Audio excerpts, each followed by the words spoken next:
हर खबर पर होगी आपकी पकड़। डाउनलोड कीजिए एबीपी लाइव ऐप।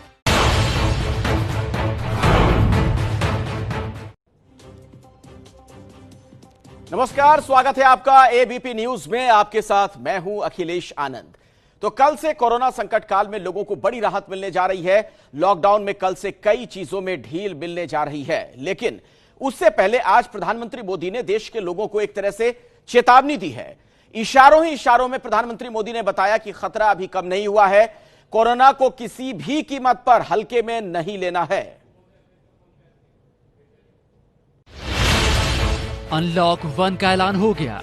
जैसे केस बढ़ रहे हैं उस हिसाब से तो खोलना नहीं चाहिए। केस कोई कम नहीं है, केस बड़ी रफ्तार से बढ़ रहे हैं और मौतें भी बहुत हो रही हैं। तो धार्मिक जगह खोल ली थी तो पहले क्यों नहीं खोली? दारू को तुम ठेके खोल रहे हो, धार्मिक जगह पहले खोलनी थी ना जहाँ तुम्हें जाना चाहिए। तो खोल रहे सही कर रहे हैं, क्योंकि मार्केटें नहीं खुलेंगी तो घर कैसे चलेंगे, घर भी नहीं चलेंगे। क्या 8 जून से पटरी पर लौटेगी जिंदगी?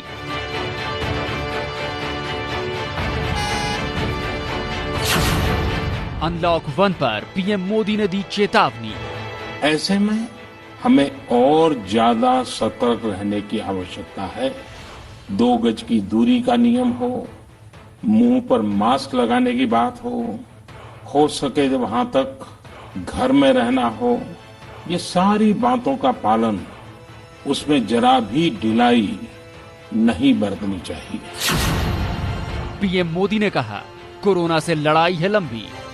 साथियों, कोरोना के खिलाफ लड़ाई का यह रास्ता लंबा है। एक ऐसी आपदा जिसका पूरी दुनिया के पास कोई इलाज ही नहीं है, जिसका कोई पहले का अनुभव भी नहीं है। पीएम मोदी ने कहा, हालात बिगड़ने नहीं देने हैं। देश ने जिस तरह हालत संभाला है उसे बिगड़ने नहीं देना है। हमें इस लड़ाई को कमजोर नहीं होने देना है। हम लापरवाह हो जाएं, सावधानी छोड़ दें, ये कोई विकल्प नहीं है। कोरोना के खिलाफ लड़ाई अब भी उतनी ही गंभीर है। कोरोना संकट पर पीएम मोदी किस तरफ इशारा कर रहे हैं? देश में सबके सामूहिक प्रयासों से कोरोना के खिलाफ लड़ाई बहुत मजबूती से लड़ी जा रही है। क्या कोरोना का विकराल रूप आना अभी बाकी है?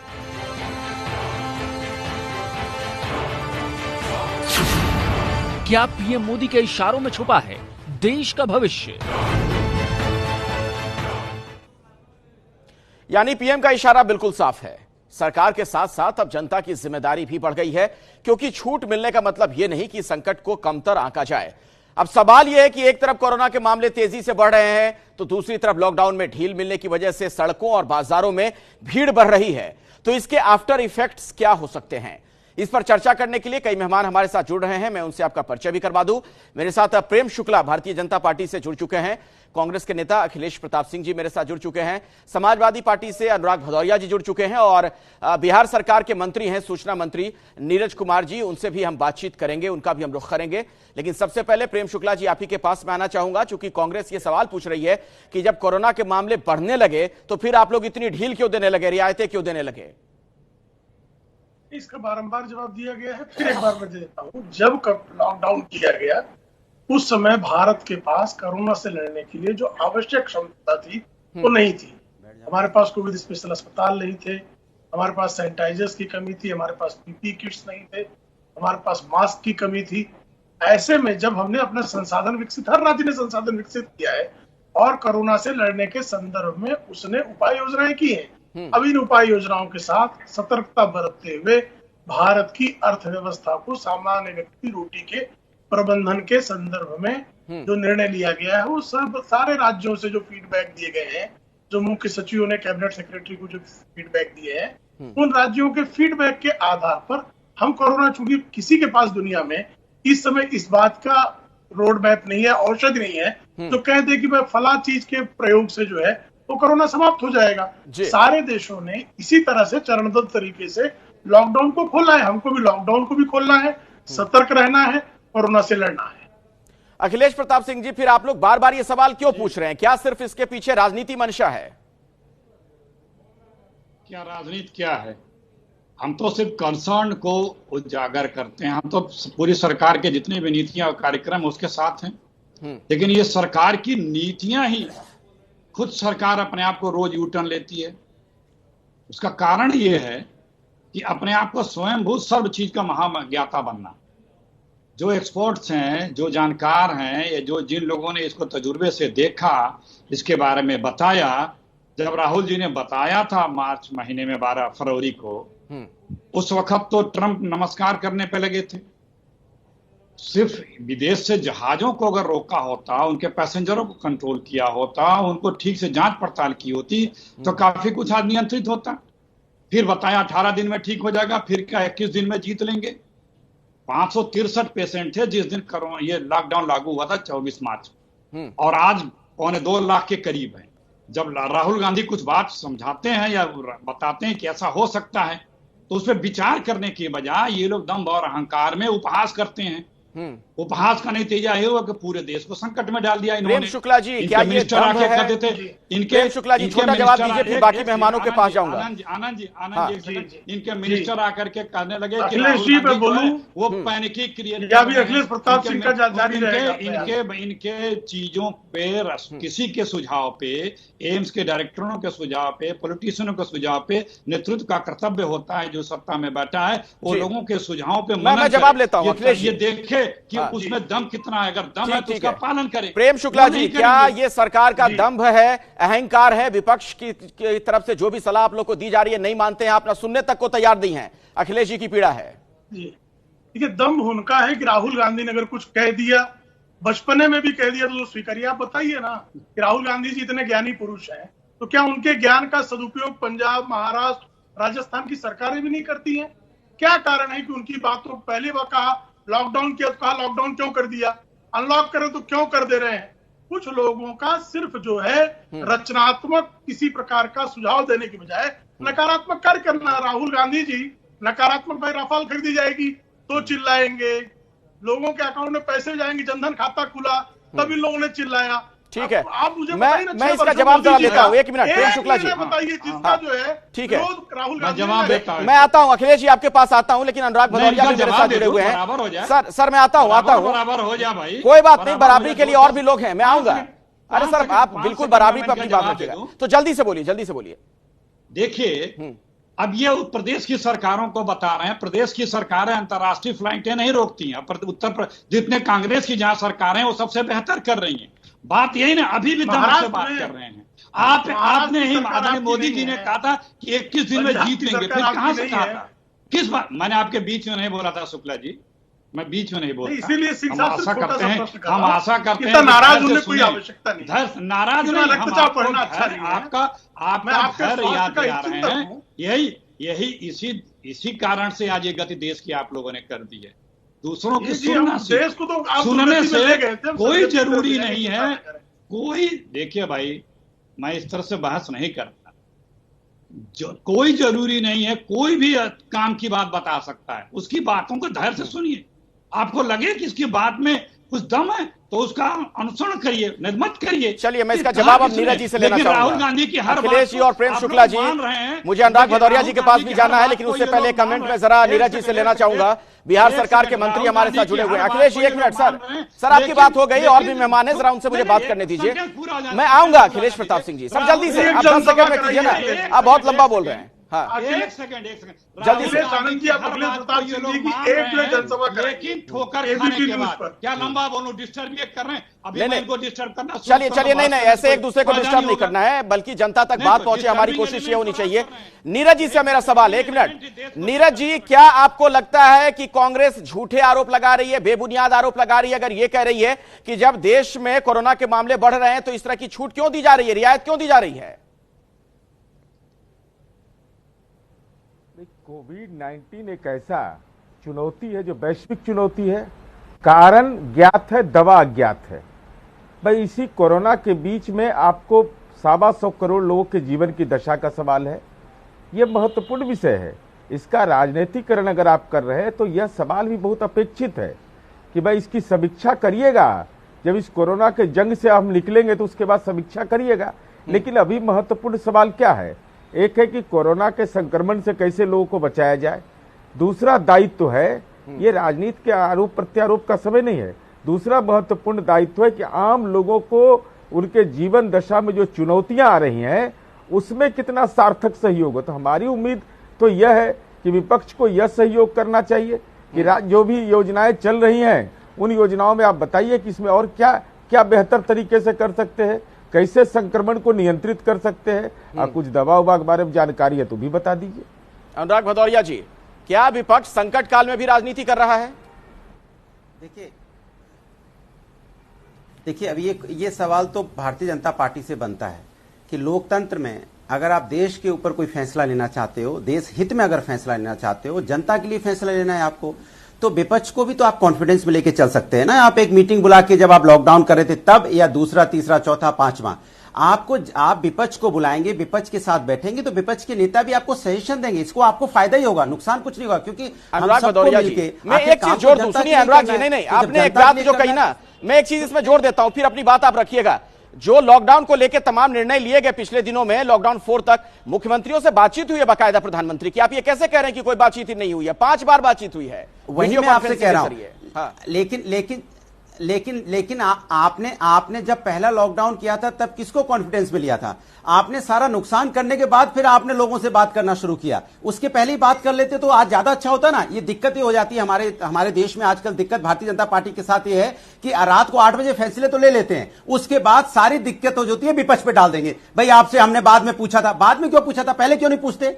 भाई हर काम आप पहले कर देते, उसके बाद जब सब बिखर जाता है आपके कंट्रोल से बाहर चला जाता है। रात में 8 बजे अचानक से आप लोग फैसले ले लेते हैं, उससे पहले क्यों नहीं बात करते? दूसरी बात, अरे सर मेरे 2 क्वेश्चन है। अच्छा बोलिए हो गई बात, 2 सवाल है मेरा। बोलिए अगला सवाल। आपको जनता के अरे दूसरा सवाल मेरा दूसरा भी सुन लो भाई, बीच में ही सब हो जाता है। मैं कहता हूं एक और है, आपको जनता का अंदर का लॉकडाउन भी तोड़ना है, क्योंकि जनता के अंदर में जो डर बैठा है कोरोना वायरस का, उसको भी आपको निकालना है। आप लॉकडाउन तो खोल देंगे, लेकिन कितने लोग मार्केट में जाएंगे? बहुत कम लोग जा रहे हैं। जहां जहां लॉकडाउन खोला है वहां लोग डर के मारे जा नहीं रहे, तो लोगों के अंदर का लॉकडाउन भी खोलना जरूरी है। और खासकर जो एम्प्लॉई है, जो रोजगार करते थे, जो ऑफिस जाते थे, उनको ऑफिस में उनको निकाल दिया गया। अनुराग जी कि आएंगे तो कोरोना। अनुराग भदौरिया जी, जो दूसरा आपका सवाल है उसमें एक चीज मैं जोड़ देना चाहता हूं।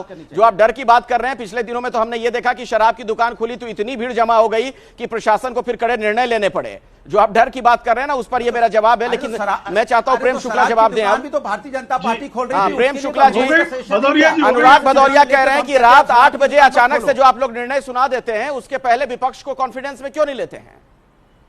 देखिए, आपातकाल में जब जनता के हित में निर्णय लेना प्राथमिकता होती है। आप कृपा करके बताइए ना, सबसे पहले केंद्र के पहले पंजाब ने बंद कर दिया, तो पंजाब ने विपक्षी दलों से पूछा था। महाराष्ट्र ने बंद किया, विपक्षी दलों को कॉन्फ्रेंस में लिया था। ऑल पार्टी मीटिंग बुलाई होगी इन्होंने, तो उसका भी कोई इनके पास एजेंडा होगा, भेज दें। राजस्थान में जो है लोगों ने लॉकडाउन किया, तो राजस्थान की सरकार ने, तो पहले मुझे लगता है कि विपक्ष के लोगों को बुला के रात को 8 बजे उसका एजेंडा अखिलेश प्रताप सिंह के पास होगा कि 52 करोड़ लोग मजदूर हैं पूरे देश में जो काम कर रहे हैं। उसके बाद आप बोलते हैं अब विपक्ष आए मदद करने के लिए। आप फैसले लेने के टाइम क्यों नहीं सोचते? हजारों लाखों मजदूर रोड पे मर गए बेचारे, लाखों मजदूर रोड पे पैदल चलते चलते ना जाने सुनिए अखिलेश जी, कैसे इनसे बहस करेंगे आप? बोलिए और क्या याद दिला रहे हैं? कम से कम आप विपक्ष को दोष देना बंद कीजिए। आप फैसले लेने के टाइम विपक्ष को कॉन्फिडेंस में लीजिए, बस इतनी सी बात है। चौक सभा कर लीजिए, मैं उत्तर देता हूं। बस मेरा इतना जवाब है, आपसे इतना जवाब दे दीजिए। आप देश के बड़े फैसले, अनुराग भदौरिया और प्रेम शुक्ला के बीच जो बातचीत हुई उसमें एक बात कही गई। 1 मिनट अखिलेश प्रताप सिंह जी, जो आपके शासन के राज्य हैं, क्या वहां पर आप लोग इस तरह के निर्णय लेने के पहले विपक्ष को, जो वहां पर विपक्षी पार्टी है, बीजेपी हो या कोई और पार्टी हो, क्या उसको कॉन्फिडेंस में लेते हैं? एकदम सबसे बात की, लेकिन जो ये कोरोना वायरस है, इस पे जितने भी पॉलिसीज बनी है वो 4-5 लॉकडाउन तक, तीसरे चौथे तक केंद्र सरकार ने बनाया। जब राहुल गांधी ने कहा कि इसको डिसेंट्रलाइज करिए, तब 2 महीने बाद इसको मानना शुरू किया, और अपने फेस सेविंग के लिए।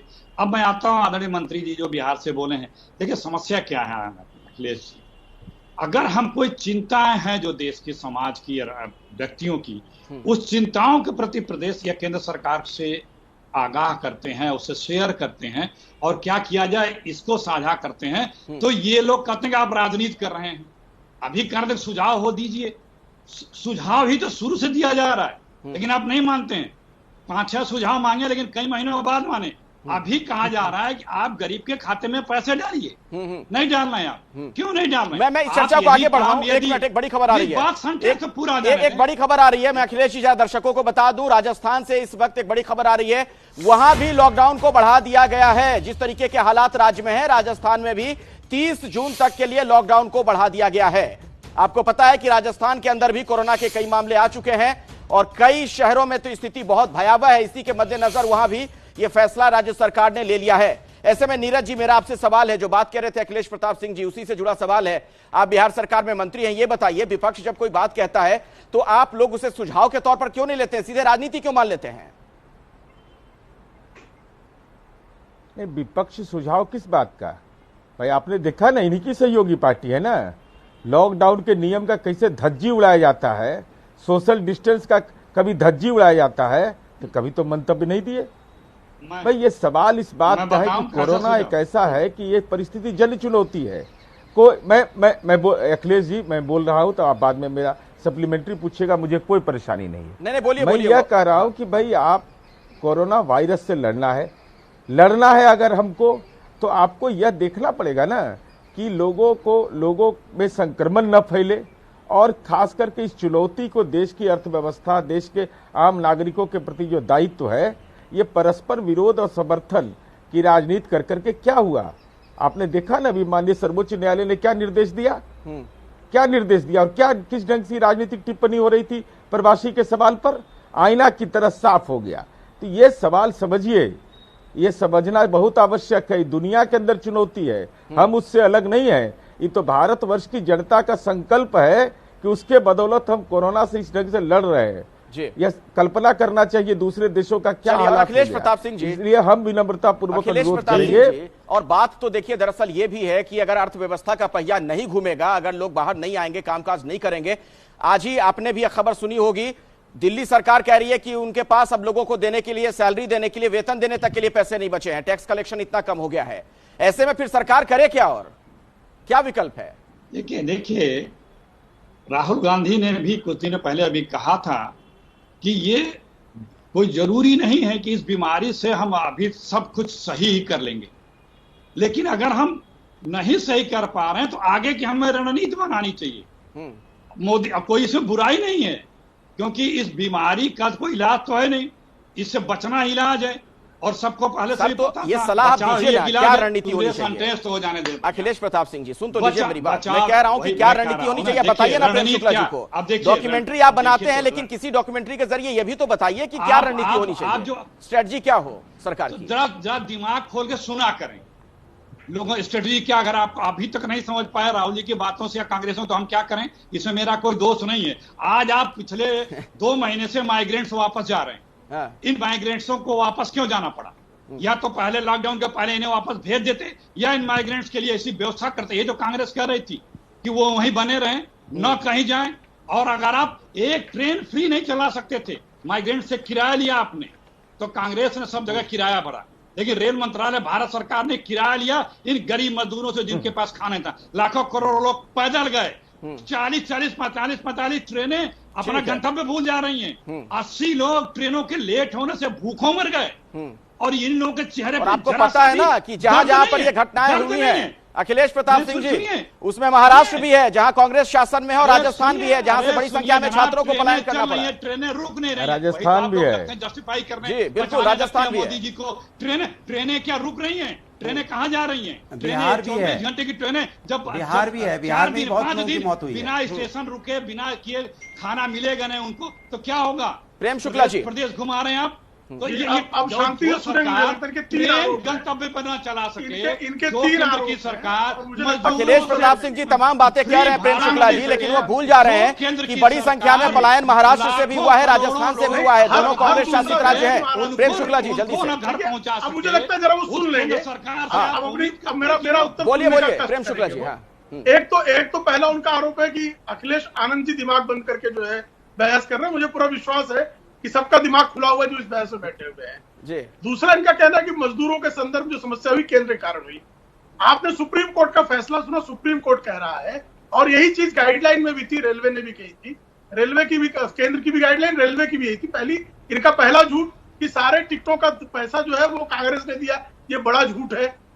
85% रेल यात्रियों का किराया वो केंद्र सरकार रेलवे ने दिया, 15% राज्यों को देना था।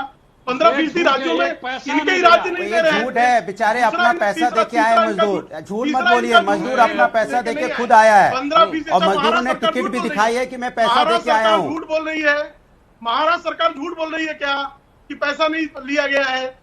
भाई यात्रियों की लिस्ट कौन प्रिपेयर कर रहा था? इससे नोडल अधिकारी पैसा कौन दे रहा था? रेलवे ने 85% दिया, 15% राज्य को दिया। अब कांग्रेस शासित राज्य जो है मजदूरों को सता रहे थे। आप 96% प्रवासी मजदूरों को महाराष्ट्र में राशन नहीं दिया है। जिनके पास राशन कार्ड है उनको भी राशन नहीं दिया। अभी आपको बताएं, कल 7 लोग जो है ट्रॉमा सेंटर जोगेश्वरी में ऑक्सीजन की कमी के कारण मृत्यु पाई। अनुराग भदौरिया जवाब दीजिए। अनुराग भदौरिया, कोविड सेंटर में आप जो है ऑक्सीजन की सप्लाई तक नहीं। अनुराग भदौरिया जी जल्दी से, मुझे ब्रेक ले रुकना पड़ेगा। कुछ कहना चाह रहे हैं बहुत देर से अनुराग भदौरिया। हाँ, शुक्ला जी से बस इतना पूछ लीजिए कि कहते हैं कि उनका रेल डिपार्टमेंट इतना इफिशिएंट है, तो बताइए आपके रेल मंत्री जी रात के 2 बजे तक ट्वीट कर सकते हैं लेकिन ये नहीं बता सकते कि ट्रेनें कितनी लेट हो रही हैं। तो उनके चेयरमैन बोलते हैं कि सिर्फ 4 ट्रेनें लेट हुई हैं। ये झूठ नहीं है तो क्या है? इतना कोरा झूठ कोई सरकार बोलती है क्या? 40 ट्रेनें लेट हो रही हैं, आप कह रहे हो 4 ट्रेनें लेट हुई हैं। मुझे लगता है कि भारतीय जनता पार्टी और भारतीय जनता पार्टी की सरकार मानसिक रूप से परेशान है, उसको पता नहीं चलता हम बोल क्या रहे हैं। आप बोलते रहते हो, आपको पता नहीं है कि 40 ट्रेन लेट होगी, 80 लोगों की मौत होगी चलते चलते ट्रेनों में, और आप उनके लिए संवेदनाएं नहीं दे रहे हो। आप उनके लिए संवेदनाएं नहीं दे के आप बता रहे हो सिर्फ 4 ट्रेन लेट हुई, और आपसे पूछोगे कि लोग की मृत्यु होगी तो आप कह रहे पहले से बीमार थे। कितनी बार आपने बोला पहले से बीमार थे? उस मां की डेथ हुई, बेचारी स्टेशन पे मर गई, छोटा सा बच्चा उसका घूमता रहा, आपने कहा पहले से बीमार था। छोटे बच्चे के बिना दूध के कारण मौत होगी, आपने कहा पहले से था। वो कमाल है। प्रचार किया। तो लॉकडाउन अब अनलॉक हो रहा है और कुल मिलाकर अगर आप बड़ी तस्वीर देखें तो करीब करीब हर राज्य में अब लोगों की जिंदगी दोबारा से पटरी पर लौट रही है, लेकिन कोरोना के भय के बीच। हम तमाम मेहमानों से बातचीत कर रहे हैं और इस सेगमेंट की शुरुआत नीरज जी मैं आपसे करना चाहूंगा। बिहार सरकार में मंत्री भी हैं, ये बताइए अगर कोरोना के मामले बढ़ने की स्थिति में तमाम तरह की छूट दी जा रही है, उसका एक मतलब क्या यह निकाला जा सकता है कि अब सरकार अपनी जिम्मेदारी से पल्ला झाड़ रही है? सरकार को अब यह पता चल रहा है कि अब बहुत कुछ वो नहीं कर सकती है। ऐसे में एक तरीके से अब लोगों को कहा जा रहा है कि आप अनलॉक हो जाएं, अपने हिसाब से अपना ख्याल रखें।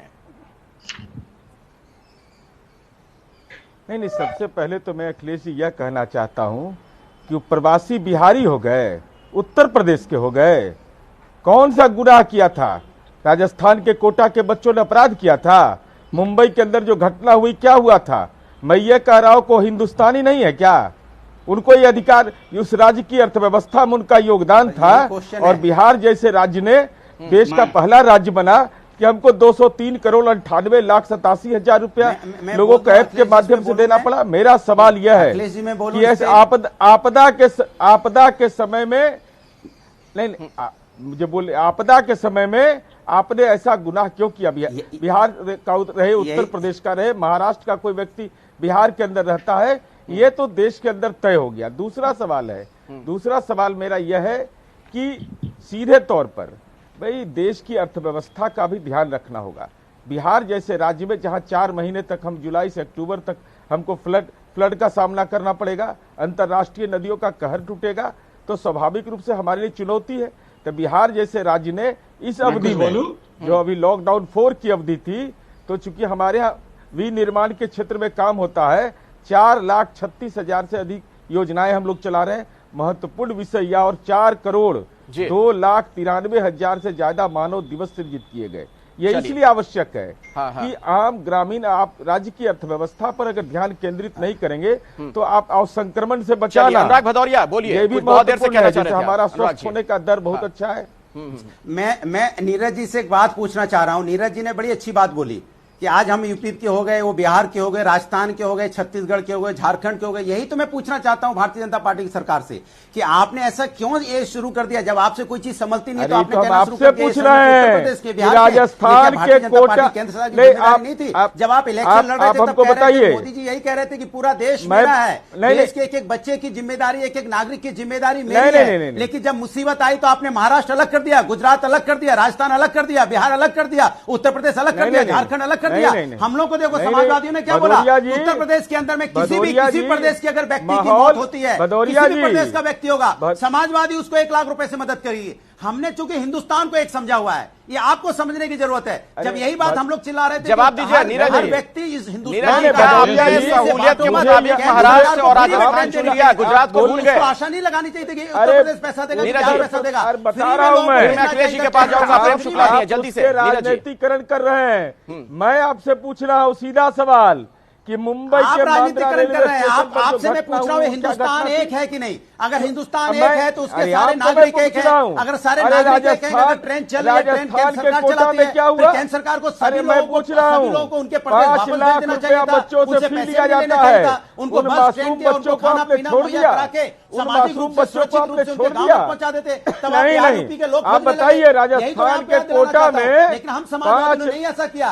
हमने कहा कि उत्तर प्रदेश से कोई व्यक्ति गुजरेगा, अगर उत्तर प्रदेश में उसको दिक्कत होगी तो समाजवादी मदद करेंगे। अगर किसी तरह के आपके दरभंगा की लड़की का हमारी बच्ची थी, हमने उसको 1 लाख रुपए से बिहार की सरकार हमने नहीं देखा उत्तर प्रदेश की है कि नहीं है, लेकिन हमने वोट की चलिए ठीक है। अखिलेश प्रताप सिंह की घटना ने अखिलेश प्रताप सिंह जी बार बार नीरज जी ये कह रहे हैं, बिहार सरकार के मंत्री बार बार उनका ये कहना है कि महाराष्ट्र से और राजस्थान से जिस तरीके से पलायन हुआ। सुना, मैं जवाब दे रहा हूं। जवाब दीजिए। मैंने सुना। बोलिए बोलिए। देखिए नीरज जी ने बड़ी अच्छी चीज याद दिलाई, कोटा का जिक्र किया।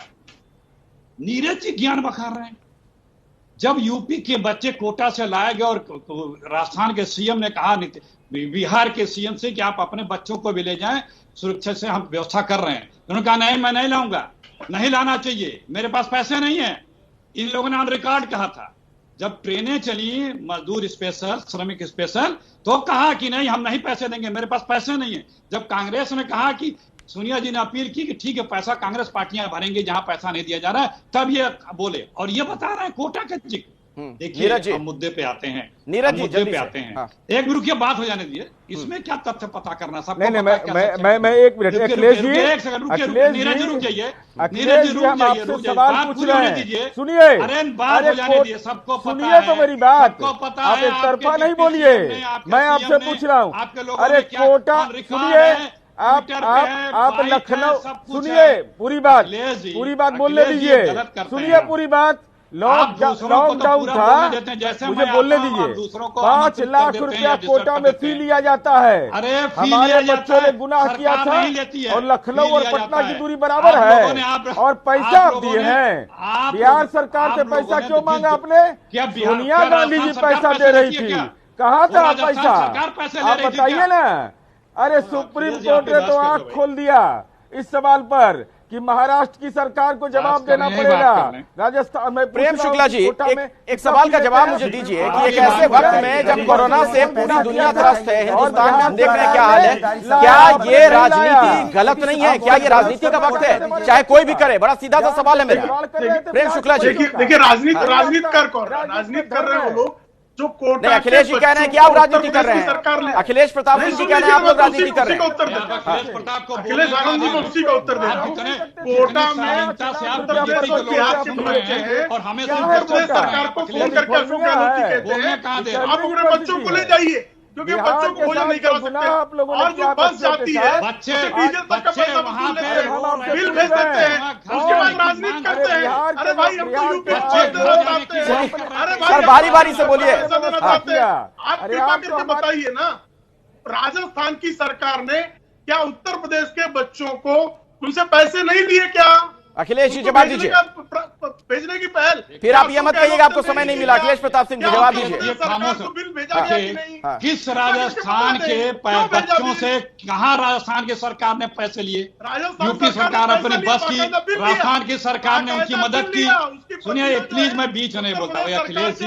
अच्छा बोल लेने दीजिए प्रेम शुक्ला जी। ठीक है अखिलेश प्रताप सिंह जी को बोलने दीजिए जल्दी से 30 सेकंड में। अखिलेश जी झूठ जब बोलते हैं तथ्यात्मक, सिर्फ झूठ बोल। बीजेपी मतलब बड़ी झूठी पार्टी, सिर्फ यही काम रह गया। उत्तर प्रदेश की सरकार बसें लेके गई। देखिए आप लोगों से मेरी गुजारिश है प्लीज, पार्टियों को इस तरीके से परिभाषित मत कीजिए ना, एक दूसरे पर इस तरीके के लांछन आरोप मत लगाइए, अपनी अपनी बात रखिए। झूठ बोल रहे तो मैं क्या करूं? अंग्रेजों के दलाल। चलिए एक मिनट प्रेम शुक्ला जी सुन लीजिए, अखिलेश जी को बोल लेने दीजिए, मैं आता हूं। प्रेम शुक्ला जी आपको भरपूर समय मिलेगा, अखिलेश प्रताप सिंह को खत्म करने दीजिए। अखिलेश जी जल्दी से सर 30 सेकंड में जो भी कहना है जल्दी से। अखिलेश जी आज क्या ऐसी परिस्थिति आ गई कि आज पूरा लॉकडाउन खोल रहे हैं, क्या आपने नियंत्रित कर लिया या क्या आपने ऐसी व्यवस्थाएं कर ली हैं, तो बता दें कि हमने ऐसी ऐसी व्यवस्थाएं कर ली हैं, इसलिए हम लॉकडाउन खोल रहे हैं जिससे मरीज अब नहीं और बढ़ेंगे। सरकार को ये बताना चाहिए, क्योंकि मरीज तो रोजाना बढ़ते जा रहे हैं और आप लॉकडाउन भी पूरा ओपन हो कर गई रहे हैं। आपकी बात अखिलेश जी। तो क्या आप जनता को जनता के हाल पे छोड़ रहे हैं? अगर क्या- आप नहीं बता रहे हैं कि आपने क्या व्यवस्था की ये है, एक आपने तो बड़ा यही सवाल माना पूछा है, जाएगा मैं इसका जवाब कि लेता आपने हूं। जनता के हाल प्रेम पे शुक्ला छोड़ जी, देना क्या है। जनता फिर को आप सरकार उसके यहाँ है। हाल पर अब छोड़ रहे हैं? क्या अपनी जिम्मेदारी से आप लोग अब पल्ला झाड़ रहे हैं? देखिए, पहले तो उन्होंने भारतीय जनता पार्टी के नाम में गलती की, तो मैं इसलिए अंग्रेजों द्वारा स्थापित और इटालियन द्वारा संचालित प्रेम शुक्ला जी और अखिलेश प्रताप सिंह जी, आप दोनों से मेरी गुजारिश है, विनती है, हम लोग इस तरीके की बहस ना करें, मुद्दे पर बात कर रहे हैं। आप कांग्रेस की कुछ परिभाषा बता देंगे, वो बीजेपी के लिए कुछ कह देंगे, इसका कोई मतलब नहीं है ना। प्रताप सिंह के पास पक्ष न होने के सरकार कारण ने उन्होंने भारतीय जनता पार्टी के बारे में अपशब्द का प्रयोग किया। इटालियन माफिया नहीं, गलत है। कोई एक दूसरे के लिए अब शब्द का प्रयोग ना करें, ना आप करें ना अखिलेश जी करेंगे। हम लोग मुद्दे पे आएंगे, चलिए आप जवाब दीजिए। प्रेम शुक्ला जी, चलिए मुद्दे पे आइए, मुद्दे पे आइए सर, मुद्दे पे आइए। पहली बार तो कृपा करके समझ लें कि सारे राज्यों के फीडबैक के आधार पर जनता को कोरोना से लड़ने के वो फीडबैक साधन जुटाने के बाद आपने क्या व्यवस्था इस तरह की का है? निर्णय ले रहे हैं। लॉकडाउन अगर इनको फाइल लगता है कि गलत लागू निर्णय करने के लिए है, आपने तो क्या व्यवस्था पंजाब, की है? राजस्थान, ये महाराष्ट्र की बताएगा। सरकार ने क्या फीडबैक दिया बताइए ना। क्या उन्होंने कहा लॉकडाउन नहीं खोलना केंद्र चाहिए? की सरकार क्या पंजाब ने की ये ये जो मांग नए है? नियम क्या लाए ये हैं, महाराष्ट्र की ये मांग जो है? नया क्या ये कार्य राजस्थान की शुरू मांग किया है? है लॉकडाउन क्या फाइल, छत्तीसगढ़ की मांग है? आपको इसका पता है बताइए, छत्तीसगढ़ में पूरा विवरण 31 बताइए। अगस्त ये तक जो इन्होंने पूछ रहे हैं। 144 लगा रखा है। एक तरफ ये कहते हैं कि लॉकडाउन जो है वो लॉकडाउन किया गलत, और इनके राज्य में 31 अगस्त तक 144 लगा दिया गया 6 महीने तक। अनुराग भदौरिया को मैं बहस में लाता हूं, ठीक है। इनके राज्यों अनुराग में भदौरिया, इनके मुख्यमंत्री जो कांग्रेस शासित राज्य हैं या फिर जहां बीजेपी का शासन नहीं है, वहां भी तो लॉकडाउन बढ़ रहा है ना, फिर उस पर हाय तौबा क्यों? नहीं, वहां तो हम वही बता रहे हैं रीजन में। देखिए, मैं वहां सीधी तो बात हम पूछना रीजन चाहता बता हूं रहे हैं, केंद्र क्यों सरकार बता रहे से। हैं, क्या व्यवस्था देखिए, की, एक वो केंद्र बता सरकार से बात पूछी जाएगी। उत्तर प्रदेश में भी भारतीय जनता पार्टी की सरकार है, इसको सरकारों में मत बांटिए कि यहां पे कांग्रेस, यहां पे ये। सबसे बड़ी बात यह है कि केंद्र सरकार ने कोई फैसला लिया, जब फैसले में आपने गाइडलाइन इशू की, तो क्या आपने बताया कि आपने ये पैरामीटर बनाए हैं, ये आपने इतनी व्यवस्था आपने हेल्थ की कर दी, इतने हॉस्पिटल्स आपने तैयार कर दिए, इतने डॉक्टर्स आपने तैयार कर दिए। अगर कोई भी दिक्कत आती है तो ये चूंकि ये व्यवस्था रहेगी, इस पे आप तुरंत आपकी मदद हो जाएगी। आपने ऐसा क्या दिया कि आपने बोला कि लॉकडाउन हमने खोल दिया? अच्छी बात है, खोल दिया आपने, लेकिन आपने उनके प्रोकेशन क्या लिए? क्या आपने उनके लिए क्या आपने रूपरेखा क्या बनाई है कि कैसे अगर कोई बीमारी बढ़ रही है तो उसको कैसे आप रोकेंगे? उसके लिए आपने क्या क्या तैयारियां की हैं? आपने हॉस्पिटल्स को कितने अपग्रेड कर दिए, कितने आपने वेंटिलेटर्स तैयार कर दिए, कितने आपने बेड्स तैयार कर दिए, कितने डॉक्टर्स आपने तैयार कर दिए, कितनी जो भी मेडिसिन आप यूज कर सकते हैं वो क्या क्या आपने तैयार कर दिया? जनता को बताइए तो सही। जनता भी बेचारी घूमती फिरती अभी बीमार हो जाए तो उसकी ओपीडी तक नहीं खुले अभी हॉस्पिटल के। अगर मान लो कोरोना के अलावा भी कोई दूसरी बीमारी से ग्रसित होती है जनता, तो रात भर चक्कर काटती रहती है। प्रेम शुक्ला जी जल्दी से, फिर मैं नीरज जी के पास जाऊंगा। दूसरी बीमारी उससे उसकी मौत जल्दी से प्रेम शुक्ला जवाब दीजिए, नीरज जी के पास जाऊंगा। ओपीडी खोलिए, ओपीडी की व्यवस्था बताइए। आप ओपीडी खोलेंगे कि नहीं खोलेंगे? दूसरी बीमारियों का इलाज कैसे होगा? आप कम से कम एक रूपरेखा बताइए। गाइडलाइन इशू बारी बारी से अनुराग भदौरिया आपकी बात हो गई, प्रेम शुक्ला को बोलने दीजिए। प्रेम शुक्ला, देखिए, डॉक्टर जो है 3 महीने में तैयार नहीं होते, बनाए उसी डॉक्टर 3 महीने में तैयार नहीं होते, देखने जा रहे हैं। डॉक्टर की ये पूरी प्रक्रिया पढ़ाई है। अखिलेश सिंह यादव अकेले व्यक्ति है जो डॉक्टर तैयार कर सकते हैं जाली सर्टिफिकेट में। हमने हॉस्पिटल तो सेम जो है गाइडलाइन हर बार केंद्र सरकार जब भी लॉकडाउन करती है तो गाइडलाइन भेजती है।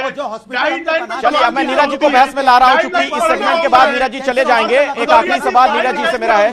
ठीक है सर, आप लोगों के पास आता हूं। नीरज जी इसी सेगमेंट में हमारे साथ हैं, फिर वो चले जाएंगे। तो आखिरी सवाल आपसे नीरज जी, क्या इस लॉकडाउन का सिर्फ यही हासिल रहा कि हमें तैयारी करने का वक्त मिल गया, या और भी कुछ आपको नजर आता है? पहले केंद्र सरकार ने लॉकडाउन के अवधि जब भी विस्तारित किया है तो संवाद किया, और साथ ही साथ अरे ये संकल्प के लिए तो गर्व करिए कि देश के दुनिया के दूसरे देश को देखिए कि भारत की उपलब्धि कितनी बड़ी है, अन्य देशों की तुलना में हमारे लिए कितनी महत्वपूर्ण चुनौतियां हैं, और और कम से कम इतना के लिए तो देश की जनता रुकिए, देश की जनता के प्रति आभार व्यक्त करिए। संकल्प के बदौलत ये देश की 125 करोड़ लोग हैं, उनके पुरुषार्थ है। राजनीति का कोरोना पकड़े हुए तो इसका कोई इलाज नहीं है। कोरोना का कोई इलाज ही नहीं है, तो राजनीति का कोरोना अगर पकड़ा है तो आपको मुबारकबाद। आपकी चलिए, एक बड़ा और गंभीर आरोप आपने लगा दिया विपक्ष पर कि उन्हें राजनीति के कोरोना ने पकड़ लिया है। इस वक्त एक बड़ी खबर आ रही है, कोरोना के बढ़ते केस में कर्नाटक सरकार ने 2 दिन पहले विमान और ट्रेन हटाने की मांग की थी। अब खबर यह है कि 8 जून से कर्नाटक भी अनलॉक हो जाएगा। 8 जून से शॉपिंग मॉल्स और बाजार खुलेंगे, लेकिन लॉकडाउन 30 जून तक बढ़ा दिया गया है। यानी लॉकडाउन वहां लागू रहेगा, लेकिन देखिए यह तमाम तरह की रियायतें दी जा रही हैं जो केंद्र सरकार के गाइडलाइंस में थीं। और इसी मसले पर हम आज बातचीत कर रहे हैं, लॉकडाउन को लेकर ही चर्चा कर रहे हैं तमाम मेहमानों के साथ। और अखिलेश जी, मैं अब आपके पास आना चाहूंगा, कांग्रेस के नेता हैं अखिलेश प्रताप सिंह हमारे साथ जुड़े हुए हैं। एक बात समझ में नहीं आ रही है कि शुरू में आप लोगों को लॉकडाउन पर आपत्ति थी, लॉकडाउन जिस तरीके से लागू किया गया आप सवाल खड़े कर रहे थे। अब जब लॉकडाउन को हटाया जा रहा है, अनलॉक किया जा रहा है, तब भी आप सवाल पूछ रहे हैं। देखिए, चीजों को जरा याद करिए, लॉकडाउन का कभी विरोध नहीं किया गया, लॉकडाउन को सही कहा गया। बस ये कहा कि ये पॉज बटन है, इससे आप बीमारी पे नियंत्रण नहीं पाएंगे, इसमें बीमारी पे नियंत्रण पाने के आप अपने आप को तैयार कर लेंगे। आज आप लॉकडाउन खोल रहे हैं, हमारे 3 सवाल हैं बड़े प्यारे प्यारे। पहला कि आप आज लॉकडाउन खोल रहे हैं तो आपने क्या व्यवस्था की कि बीमारी स्प्रेड और नहीं करेगी, क्योंकि बढ़ती जा रही है, रोजाना पेशेंट बढ़ते जा रहे हैं, सरकार को ये बताना चाहिए। दूसरा कि जो इन्फेक्टेड हो जा रहे हैं, क्योंकि अब गांव तक पहुंचा है, तो उस लेवल तक ब्लॉक या तहसील या जनपद के और नीचे लेवल पे सरकार ने क्या व्यवस्था की है। तीसरे, भूखमरी बढ़ती जा रही है, लोग बेरोजगार होते हैं, सरकार ने इस पे क्या व्यवस्था की है। इन 3 चीजों का प्रिंट बताना पड़ेगा देश को। प्रेम शुक्ला जी, जवाब देना पड़ेगा। और पहला सवाल इनका है कि व्यवस्था की है, सुन ले, मुझे जवाब लीजिए अखिलेश जी, जल्दी से। प्रेम शुक्ला, देखिए इन्होंने 3 सवाल किए। पहला कि भाई जब लोगों को इन्फेक्शन बढ़ रहा है, इन्फेक्शन आज जब बढ़ रहा है तो हमारे पास अस्पतालों की संख्या ज्यादा है, हमारे पास पीपी किट्स ज्यादा है, हमारे पास वेंटिलेटर्स ज्यादा है, तो स्वाभाविक तौर पर इस बीमारी से लड़ने के लिए जो तैयारियां थी की गई। दूसरा इनका सवाल है कि भाई गांव में बढ़ रहा है तो वहां सर्वेक्षण किया जा रहा है, होम टू होम सर्वेक्षण करने की व्यवस्था की गई। और उत्तर प्रदेश में बहुत ज्यादा सर्वेक्षण, और महाराष्ट्र में तो ऐसी दशा है कि आज जो है परसों की एक घटना है कि एक पेशेंट को उन्होंने रिलीज किया कि ये ठीक हो गया, और पुलिस अधिकारी वो घर आते ही जो है वो तड़पड़ाया और तड़पड़ाकर। शुक्ला जी ने एक बड़ी बात, महाराष्ट्र में इनके राज्यों की ये दशा है कि एक गर्भवती महिला, वो मेडिकल एजुकेशन मिनिस्टर इनके हैं, इस बात को जो राहुल गांधी कहते भाग जाते हैं, हम की डिसीजन मेकर नहीं है, मेडिकल एजुकेशन मिनिस्टर अमित। अब मेरे पास चूंकि समय नहीं है, अनुराग भदौरिया बहुत देर से कुछ कहना चाह रहे थे। और अनुराग जी, आप जो भी कहना चाह रहे हैं छोटे में कहिएगा। और मेरा एक सवाल भी आपसे, ऐसी कौन सी बड़ी बात है, ऐसी कौन सी चीज है जो विपक्ष चाहता है सरकार नहीं कर रही है? सीधा सवाल है। देखिए, पहले तो नीरज जी की बात का जवाब दे दूं। मैं उनसे कहना चाहता हूं कि चलो कोरोना वायरस के ऊपर में सरकार पे या पूरे वर्ल्ड में कहीं दवा नहीं है, कोई बात नहीं, आप नहीं दवा दे सकते, लेकिन जो सरकार के पास था वो भी तो सरकार नहीं कर पाई ना। रेल उनके पास थी, 19,000 रेल डिपार्टमेंट की रेलें खड़ी रही, लेकिन हमारा व्यक्ति जो आदमी, देश का जनता, गरीब मजदूर तो पैदल ही आया। आप बताइए, ये तो आप मुहैया करा सकते थे कि ये भी नहीं करा सकते थे? ये भी आपके हाथ में नहीं था। बसेस, हमारे उत्तर प्रदेश की सरकार अगर सब मिला तो 17,000 की बसेस खड़ी रही, और हम बस इधर उधर से मांग के आपको, हमारा गरीब मजदूर बेचारा पड़ा रहा, वो गांव घर तक नहीं पहुंच पाया और रास्ते मौत हो गई। जो सरकार कर सकती थी वो भी तो सरकार ने नहीं किया। खाना मुहैया नहीं करा सकती थी? लेकिन बहुत बहुत शुक्रिया आप तमाम मेहमानों का इस चर्चा में शिरकत करने के लिए। देखिए, बड़ी बात, मोटी बात यह है, इसे हमें समझना पड़ेगा कि लॉकडाउन भले ही अनलॉक हो रहा हो, लेकिन कोरोना वायरस जो है ये अभी अनलॉक नहीं हुआ है, ना इसकी कोई दवा आई है, ना वैक्सीन है। ऐसे में हमें और आपको अनुशासन का परिचय आने वाले दिनों में देना है। सोशल डिस्टेंसिंग का पालन करना पड़ेगा, तभी हम इस बीमारी से बच पाएंगे।